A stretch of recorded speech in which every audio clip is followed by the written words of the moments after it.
ایک common perception ہمارے culture میں یہ ہے کہ بچے کی پرورش اس کو بڑا کرنا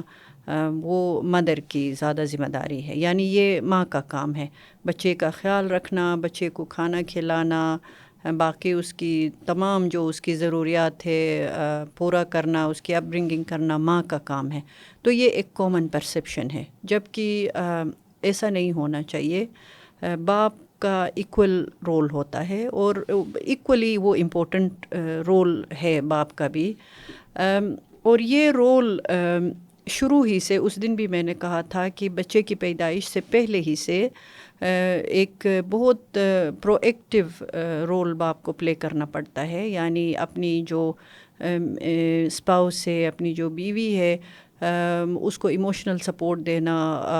اس کو وہ تمام جو اس کے ریکوائرمنٹس ہے وہ انشور کرنا، اس کو خوش رکھنا،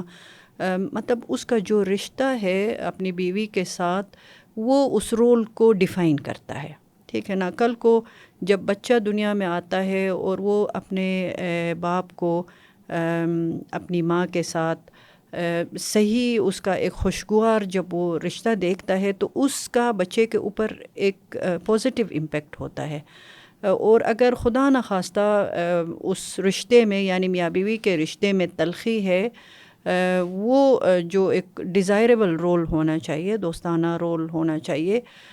رشتہ ہونا چاہیے، عزت والا رشتہ ہونا چاہیے اور برابری والا رشتہ ہونا چاہیے، اگر وہ نہیں ہے تو شروع ہی سے آپ اپنے بچے کی تربیت اسی طرح کر رہے، کیونکہ باپ بچے کے لیے رول ماڈل ہوتا ہے۔ اور اس دن بھی میں نے بہت تاکید کی کہ بچہ شروع سے ہی چیزیں سیکھتا ہے، اور پھر سینگ از بلیونگ، ٹھیک ہے نا۔ بچہ وہ سیکھے گا جو آپ کرتے ہیں، بچہ کبھی بھی بہت کم وہ چیزیں سیکھے گا جو آپ اس کو سیکھنے کے لیے کہتے ہیں، جو چیز آپ ڈیمونسٹریٹ کرتے ہیں بچہ وہی پک کرے گا۔ تو اس لیے شروع ہی سے باپ کا ایک بڑا وہ ہے، کرٹیکل رول ہے اور بہت نازک رول ہے جو باپ نے پلے کرنا ہوتا ہے۔